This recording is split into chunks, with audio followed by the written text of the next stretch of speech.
నమస్తే, నేను మీ cooking with SRK. ఈరోజు మనం చేస్తున్న వంట గ్రీన్ చికెన్.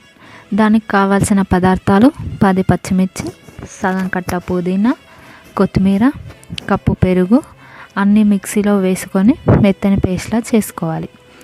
ఒక 2 పెద్ద ఆనియన్స్ కట్ చేసుకొని పక్కన పెట్టుకోవాలి.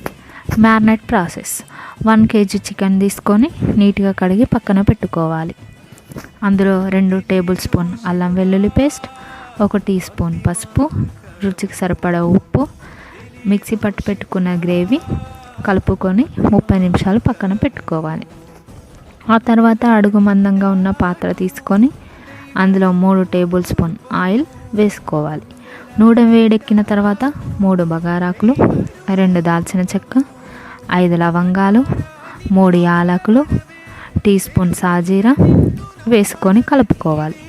తర్వాత కట్ చేసి పెట్టుకున్న ఆనియన్స్ వేసుకోవాలి.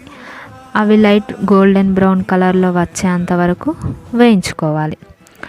ఆ తర్వాత మ్యారినేట్ చేసుకున్న చికెన్ తీసుకొని స్టవ్ హై ఫ్లేమ్ మీద పెట్టుకుని దనాదన్ 2 నిమిషాలు కలుపుకోవాలి.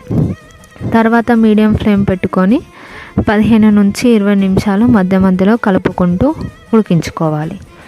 తర్వాత ధనియా పౌడర్ వేసుకొని కలుపుకోవాలి. మళ్ళీ ఒక 10 నిమిషాల తర్వాత కస్తూరి మెంతి వేసుకొని 5 నిమిషాలు లో ఫ్లేమ్లో పెట్టి ఉడికించుకోవాలి.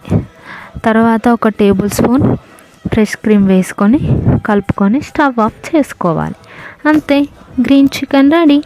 నాకు సుమారు 50 నిమిషాలు పట్టింది కర్రీ కావడానికి, కానీ అద్భుతంగా ఉంది. మధ్యాహ్నం వరకే మా వాళ్ళు ఖాళీ చేశారు. మీకు ఎలా కుదిరిందో కామెంట్లో చెప్పండి. Thank you for watching this video. Subscribe for more videos.